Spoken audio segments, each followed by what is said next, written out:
You have a spy, a telepath, and an assassin, and, I don't think these are the right dogs for Anya. This following video contains spoilers that might upset you if you haven't watched this series. It is advised to avoid this video for your protection of not being spoiled. Also, do know that I most certainly do love the anime series and the characters, but sometimes life can be boring at times, so it's best to be a bit cringy at times. So, yeah.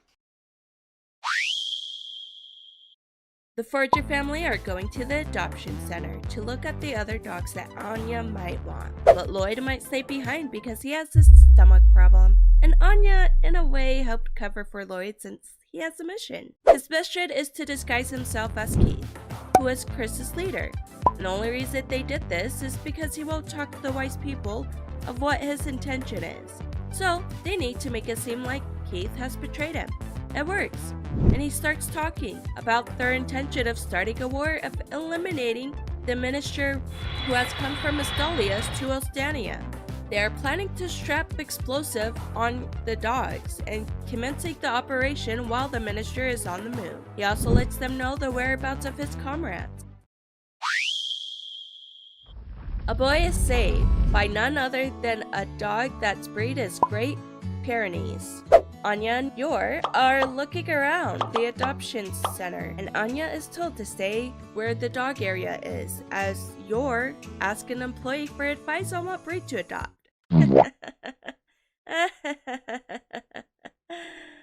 You should never leave a child to be on their own, especially if they get bored.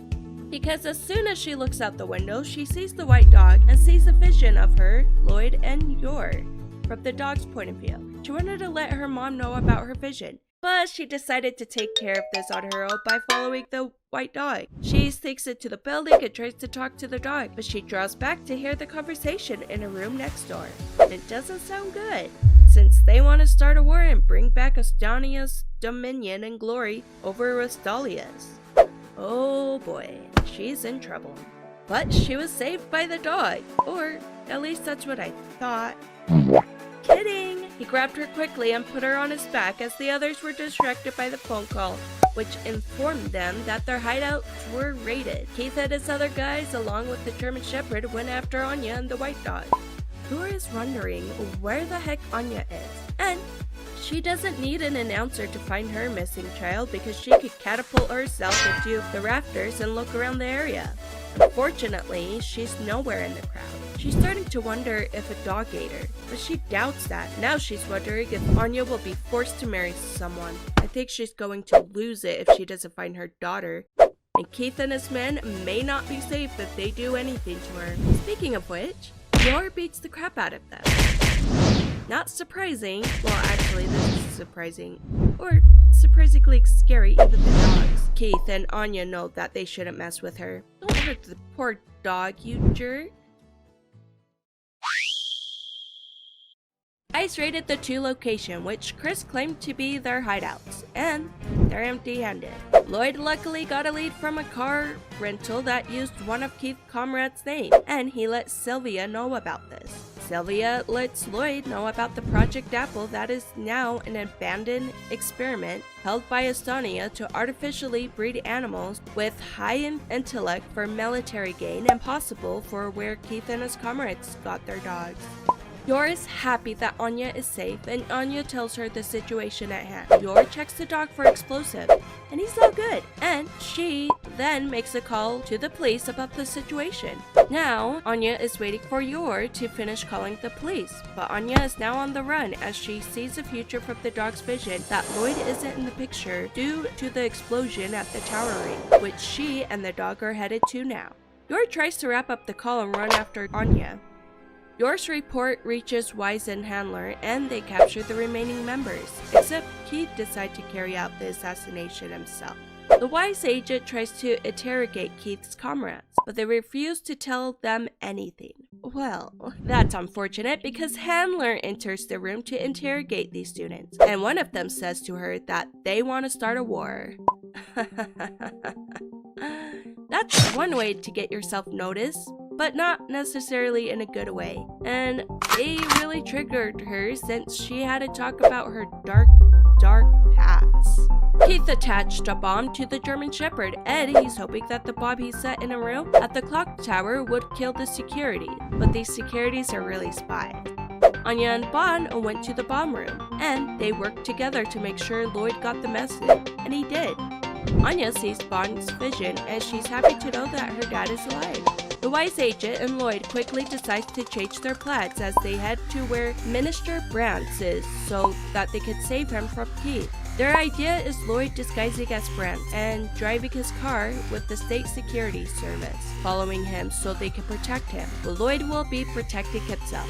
Keith tries to follow him, but he never expected that Brandt would be in good shape to be doing some crazy gymnastic skills since he's in his 60s. He decides to detonate the bomb, but Lloyd has already thrown the bomb into the river behind him. Keith is shocked by this and sees that he's not Brandt, and he attempts to escape, but he's stopped by Yor Saving, causing him to crash and fall unconscious. She called the police about fighting the terrorists in an accident.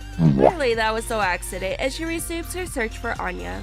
The Wise is at the pet shop as they discuss all that went down that day, and afterwards, Lloyd takes his leave and he runs into his family and the white dog. Yor explains their side of the story, shocking Lloyd, who realized they got caught in the terrorist crisis and apologizes for being stuck in the restroom. Lloyd yells at Anya for taking off without Yor, then confirms her safety, and Anya tells Lloyd that the dog protected her. Lloyd recognizes the dog as a Project Apple test subject and looks over to Sylvia, who acknowledges this. After Lloyd thanked the dog for protecting Anya, Sylvia and another wise agent disguised as SSS agent approach the family for questioning. After the family answers the questions, Sylvia says they will need to take the dog because of its connection to the terrorists. However, Anya refuses the idea, telling them that the only dog she wants is this particular dog. Lloyd attempts to convince her to pick another dog, but Anya is too attached to the dog after he saved her life. Plus, he can see the future, which is helpful to her. She tells them that if she can't keep him, she will never go to school again, shocking Lloyd and Sylvia since that could ruin the operation of Strix.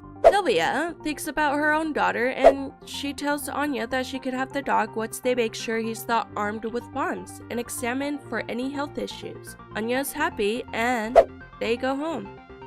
Anya is happy to save the day as well as Yor. Lloyd, however, he's exhausted with saving the day as well as having another task at hand, which is taking care of the dog, and he is now part of the Forger family. Anya is disappointed that she will not get a Stella star for helping to stop the terrorists, and also because Lloyd doesn't want her going around telling people what happened that day. So Anya decides to go back to the plan she's not fond of, but she likes the idea of having world peace, and that plan is, of course, befriending Damian.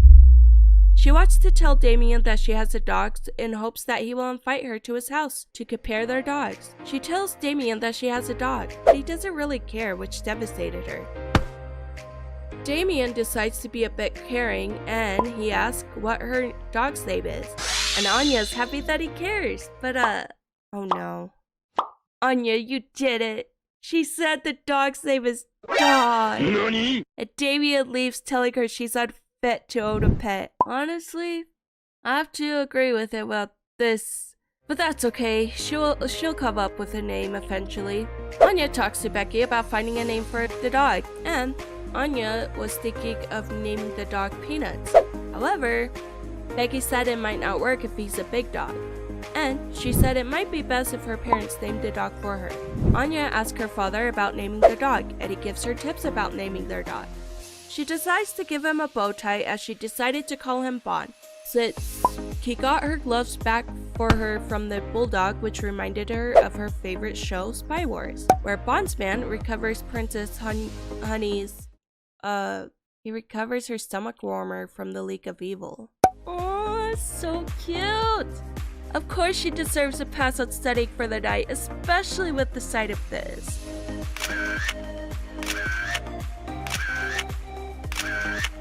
Okay, moving on.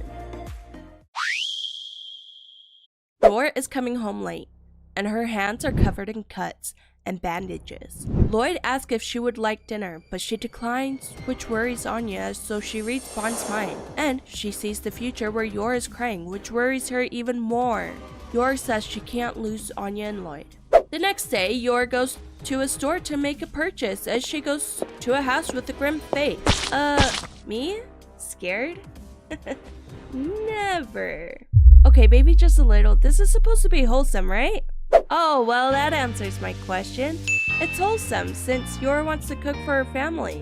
But then again, the potatoes are in blood. Yor is throwing up happily, and Camilla and Dominic have been poisoned with the food.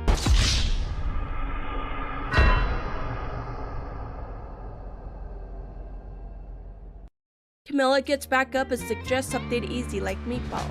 Yeah, this looks more horrifying than her soup, but the tasting doesn't do any justice because Yor proclaims how his life is flashing before his eyes. It's a good thing Dominic told him to stop eating the food. Camilla remembers that they grew up orphaned, and it deduces their taste since they only ate what Yor made for them. So she asks if they remember any dishes their parents used to make. Yori remembers the stew their mom made with a fried egg on top. Camilla helped Yor step by step into making it since it should be simple for her to make, and it turned out to be okay. But Yori said it's missing something, so she asked where they're from, and Yori said they're from East Nilsburg, so she added a touch of sour cream, and it became the food they remember from childhood. They both leave, and Yor goes home to make dinner for her family.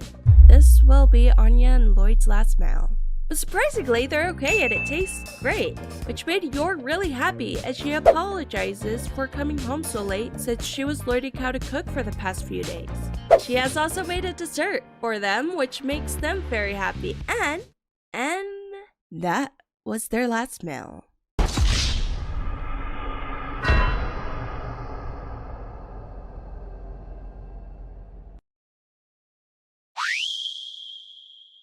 Lloyd meets up with Franky, as it is an urgent meeting. I've fallen in love with a girl. Huh? Well, I guess good luck because Lloyd doesn't really care. And Franky didn't consider the risk what he was about to say to Lloyd by saying he could sell his information to the secret police. But he was lucky into saving his own butt since he suggested into making a new miniature recording device if he does this little favor for him into knowing how to ask a girl out. They stop by a coffee shop. Franky tells him everything he knows about the woman named Monica McBride, and Lloyd gives him a face of disappointment, calling him a stalker. Franky said he's no better, but I mean, it's not entirely wrong, nor entirely right, because Lloyd's mission as a spy is to get information on people for various reasons. Okay, so he helps Franky by trying to make him memorize a large conversation flowchart. Not everyone can be like Lloyd. So Lloyd's other idea is to give him hand signals of what they should say. But that's too embarrassing for him since he doesn't hear his conversation between him and Monica. So his other idea is that Franky practices having a date with him as he disguises himself as Monica. And it seems he's very confident, so he heads out to ask Monica out. The Fortune family goes out for a walk, and Anya greets Franky, who's across the street. Lloyd asks how his invitation went, and he gave an excuse as to why Monica couldn't go out with him, but she promised to watch a movie with him someday. Yeah, I don't know about that, since Anya gives him a consoling pat. Franky is sadly unhappy at the bar, and asks for another cheap drink, but he got an expensive drink provided by Lloyd. Franky asks if he's here to make fun of him, but Lloyd said they can't afford to have feelings for others in their work. But Franky complains that he has a wife and a kid, and Lloyd comments that it's part of the mission.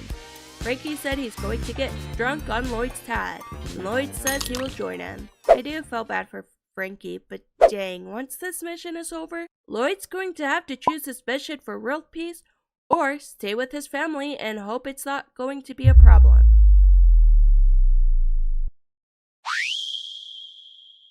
Anya heads to school. Anya has a family photo taken with Bond so she could show it to Damian and impress him with her dog Bond in hopes of inviting her to his house to compare their dogs and have world peace. She drops the photo purposely on the ground for Damian to pick it up. Becky picks it up and sees Anya's father, Lloyd, and she instantly falls in love, and she keeps the photo for herself, which doesn't please Anya since her plan has failed. It's okay though, because Anya's next plan is to use the materials they have in art class, and the theme is animals. So she tries to make Fawn, and she shows it to Damian, who calls it garbage. It's okay, Anya. Damian is making a griffin, the crest of his family. He tells the others not to use too much paper since he needs quite a bit to make it possible to make the griffin. Anya reads his mind as he's being praised by his father. She also wants to be praised alongside him, so her plan of going to his place could be possible. Anya is now offering to help Damian, which he's fine with. Becky makes a craft of Lloyd, shocking Henry as he tells her to start over because the theme is animals. But Becky tells Mr. Henderson that humans are animals, which she isn't wrong, so he lets her continue her work. But she decides to make something else since she believes that Lloyd is more evolved than simple animals. She looks over and believes Anya is in love with Damian. Damian yells at Anya since she isn't doing anything right, and Mr. Henderson scolds him. But all he wanted to do was make this model so he could show it to his father. Anya feels bad, so she uses her bond model to make a small female griffin, paired with Damian's. And I guess he's okay with it since Anya said that love can make you fly through the sky. The students' art project are displayed in the hallway, and the board of trustees said the griffin will be one, which Mr. Henderson is wondering why that is. Damian calls his butler, Jeeves, and asks how his dog Max is doing, and he's doing well. His butler asks if he'll come home, but he won't since he knows his father won't be there. And it is called as he vows to become an imperial scholar to please his father and earn his respect. Celia and Lloyd meet up, but also have to work their way around to meeting up without being suspected and discuss the Operation tricks. But Lloyd seems a bit too attached to his daughter Anya since he's talking about her little progress that has nothing to do with the Operation tricks. Not unless she got a stellar star. Anya is not having a good day. Is it because of her grades? The fact Damian laughs at her scores compared to his? Or the extra homework she got for not paying attention in class? Well, it's only part of it, because the big part of the reason her day isn't good is that she found out that the day of her exams will be on a new moon. Yeah, this is bad for her because she won't be able to read minds, meaning she could possibly get a Tonitrus bolt. It's okay because she could use Bond to show her future for the test questions. But instead, she sees what's for dinner for the night. But yeah, she forgot about that. But when she wakes up, she starts to realize that she probably needs to study. Lloyd tries to help her, but he's not helpful because his mind is so talkative. I'm starting to wonder if she can't really study due to people talking so much at their head, and why she enjoys watching television because she can't read their mind. Anyways, it's all good because her uncle will come help her study, but she's a bit excited reading Yuri and Lloyd's mind as they both have secret identities. However, that didn't last long, so she's back to studying and Yuri gives her some problems to solve. Well, she figured it out by reading his mind and started to wonder if she really does need help. She quickly says it was dumb luck, and he wasn't really sure about that. Yuri starts to realize that she isn't that bright. However, he will keep striving to teach her for the sake of his sister Yor. He asks if she likes studying, but she doesn't. She asks if he likes it, and he said he studied hard so that he could take care of Yor. And he explained that knowledge is power, and that she could be or do anything she wants if she studies. So she works hard so she could be helpful to her parents. She doesn't even know what grammar means, so Yuri is going to leave as he needs to study since Twilight is right under his nose. During the Charius attack, he feels like he's not strong enough to protect his sister or the country. If only he knew. Lloyd comes home and Yor tells him how hard Anya studied today. But that face says otherwise since it seems that wasn't the subject she wasn't supposed to study for the exam. So there is a possibility that Operation Tricks may fail massively. Lloyd can't trust Anya into succeeding in these exams, so he's going to fix that by changing her grades. But that's if this person, by the codename Daybreak, doesn't ruin his plans, and he helps him when he really shouldn't have. But I mean, it would have been a problem since they would have checked everyone, making sure they aren't a spy. Lloyd couldn't have that. Anyways, Daybreak tries to change Damian's answers to the wrong choices, so Lloyd changed them back to what it was since he can't have him failing as he needs his success for his mission to continue. He checks Anya's test and he's surprised about what he sees. Damian gets a stellar star, and Anya is happy she's placed 213 out of 228 students. Plus, she did get a Tonitrus bulb, but Lloyd decided that he will need to be a bit more stricter about her studies, but he's impressed that Operation Strix is still alive. Anya gives her dad a smug smile, and Lloyd says that they will see if she will be smirking after the study session. Oh yeah, Daybreak? Dad's so surprised that he got fired. George's father will no longer be president of the company, and his secretary mentioned the Desmond Group, but he cuts him off as they are in financial crisis, and he's not sure how he will tell his son that the company will cease to exist in a month. George hears all this and is shocked.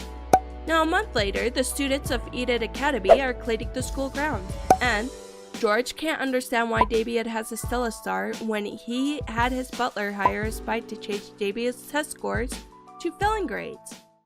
Dude, please set this butler free. He seems too old to be doing this. Anya is shocked hearing this from his mind. Becky asks if Anya likes Damian, but Anya ignores the question and says she wants to know more about George, making Becky believe she would fall for any guy. But Becky warns her to stay away from George because of how gloomy he is. George pulls a stunt to get Damian expelled by acting like he was smoking a cigarette, and Damian grabs him, telling him to stop it, but he punches himself, making it seem like Damian attacked him. George tells the teacher that he found the cigarette butt on the ground and got punched by Damian. The teacher demands an explanation from Damian. His friends, Emil and Ewan, insist that it's a lie, but the teacher doesn't trust them since he knows how close they are to Damian. Anya comes in to defend Damian and tells the teacher what really happened. The teacher doesn't want to deal with Anya as he feels she could see right through him. She can read minds, so he's not wrong, I guess. Plus, she's rumored to be a troublemaker on the first day of school, which no one wants to deal with a student like that. Becky is quelling in excitement, believing this is a romantic moment between Anya and Damian. Becky tells Anya that Damian may know exactly how she feels now. Anya is confused, while Damian yells in embarrassment. Damian goes up to George, demanding what his deal is, and he tells him that it's all his fault that his family is going bankrupt, thanks to the Desmond Group driving them out of business. He thought if he got him expelled, his family would be too distracted to mess with the Gloomy pharmaceuticals. He said tomorrow his family and him will be out on the street. Mel and Ewan are annoyed with him since Damian's family has nothing to do with his success. That George's unpopularity is his own fault for being so gloomy all the time. He starts bursting into tears at being downright gloomy into getting his way. Damian got him shoes, deluxe caviar bowl, and he gave him his Telestar to use for the day. He's sad as he will be a slave in Westphalia's, but Anya assures him that it's a peaceful country.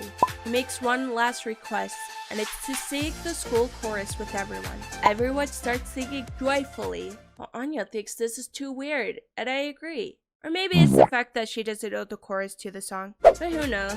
The students give George mementos to remember them. They wish him farewell, and Anya tells her parents about George and what happened today.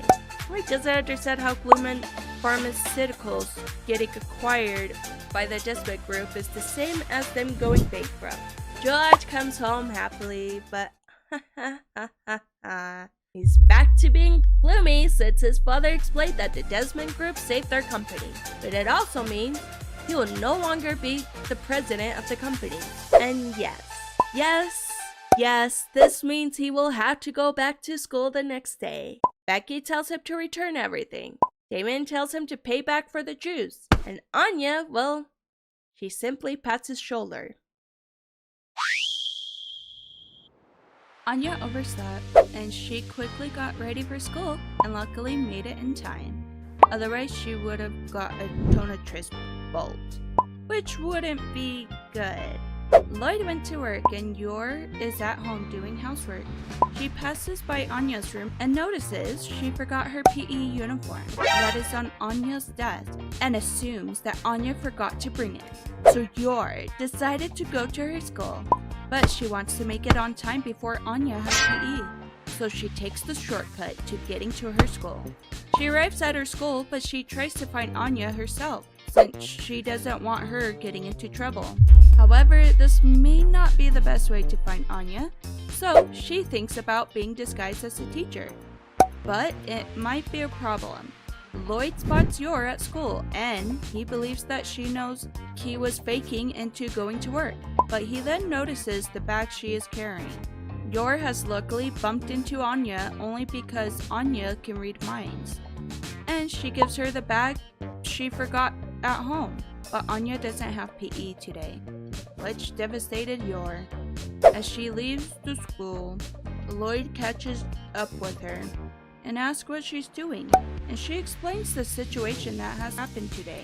Yor believes she's a failure as a mother, but Lloyd denies this and worries that her depressed mood will jeopardize the mission.